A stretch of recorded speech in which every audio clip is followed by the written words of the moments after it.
This video is sponsored by East Coast Sports Investors. With over 30 years of experience, East Coast Sports Investors is here to help you build your confidence and your investment. Join the East Coast Sports Investors family today.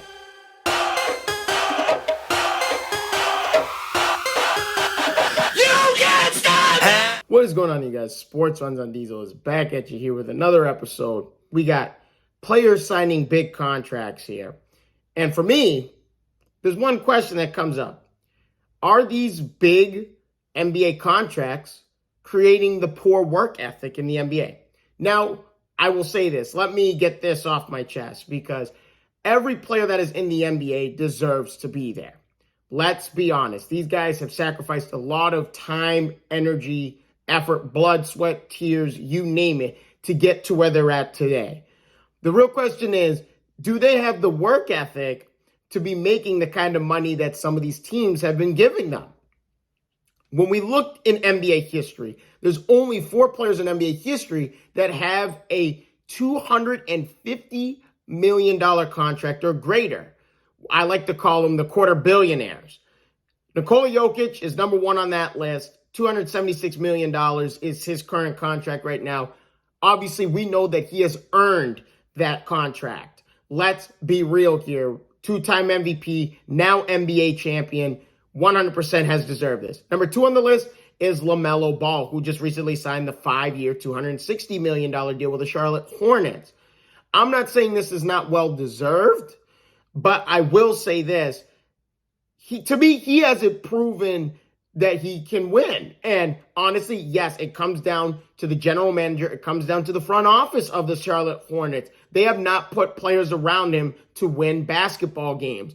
And granted, LaMelo Ball has not played in a single postseason game in his career yet. Number 3, Tyrese Haliburton, who also just recently signed a 5-year, $260 million deal.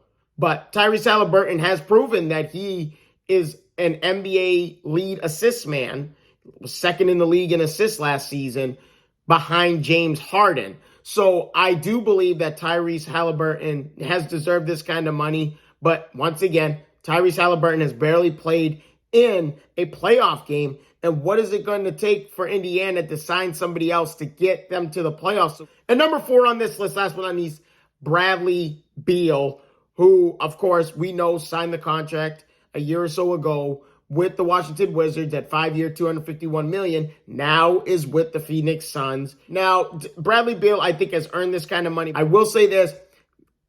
The NBA these franchises are signing these players based off potential. Like, these guys are making this kind of money before they're even proven that they can lead a team to the playoffs, lead a team to a deep postseason run, and ultimately contend for a championship. This is where statistics plays a huge number in this. Because when we get to the other side of this, players that don't deserve big name contracts. And I'm going to start, these are some controversial names, but some of y'all will agree with me on this and some of you won't. Zion Williamson is number 1 on this list. This guy has only played 114 games out of 328. He's only played in 34% of his games. Now, I will say this. The 114 games he has played in over the last 4 seasons, he is 25.8 points per game, 7 rebounds, and 3.6 assists. Number 1, yes, he's got the clause in there that says he needs to be under a certain weight. 284 pounds is what he's currently at a 6'6 frame.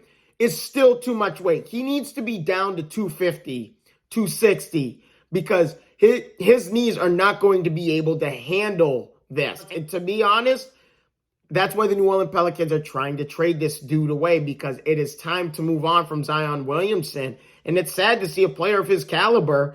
Like, the numbers speak for themselves. He's a top 20 player. You could argue he's a top 15 player in the NBA when he's on the floor. But only being available for a third of the games in the NBA in the last 4 seasons is ridiculous. Number 2 on this list, Ben Simmons. We all know about Ben Simmons a few years back, 5 years, $177 million deal with the Philadelphia 76ers.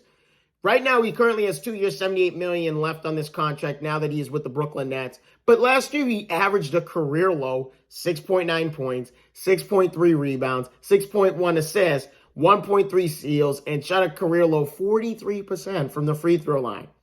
Brooklyn can't get rid of him. Why? Because he's a freaking liability. Because, yes, the whole mental health thing, I'm not discrediting that at all. And also on top of that, he's had a lot of back issues too. The last couple seasons, the back has really been bothering him. And he really is not in shape. Let's be real here. But the numbers speak for themselves on the defensive side. Because when he's on the court, he led the league 2 years in a row in deflections per game. He's top 10 in the league in steals per game with that long 7+ foot wingspan. Brooklyn has ultimately paid the price of paying too much money to a guy who currently mentally is not ready and physically is not ready to live up to those standards. Number 3 on this list is John Collins, who just recently signed a 5-year, $125 million contract.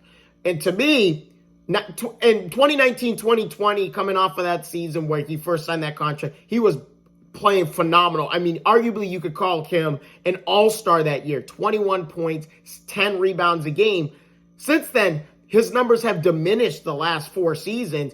And as of last season, he averaged 13.6 rebounds a game. But John Collins needs to be assertive on the offensive end, and especially when it comes to defense. He's got phenomenal athleticism. But guess what? John Collins now is with the Utah Jazz, and there's 3 years, $78 million remaining on that contract, which means they're going to be paying him $26 million a year. Can he live up to $26 million a year? We'll see. We'll see. The Jazz team is not the greatest team in the world. Maybe these numbers maybe his production goes up in a sense, and he ascends in the production side of it because Jazz is not a really good team and they really need pieces to get things going. And last but not least on this list is my personal favorite and everyone's personal favorite, Dillon Brooks.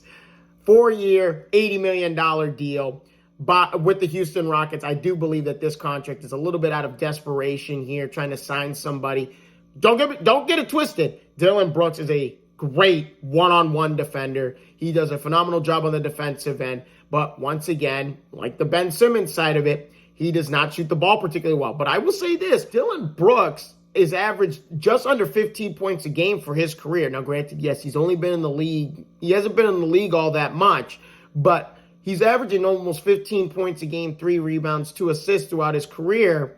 And 15 points a game is pretty good scoring, but it's the efficiency is where he's lacking, and that's why I don't think he's worth $20 million a year. To me, the players that are worth $20 million a year is people like Gabe Vincent and Max Strus. Dillon Brooks, great one-on-one defender, a decent scorer in terms of points per game, but not a good efficient scorer. And to me, $20 million is a little too much. Thank you guys again so much for your time. If you guys haven't already, please leave a like and a subscribe to the channel. I can't wait to see all your faces in the next one.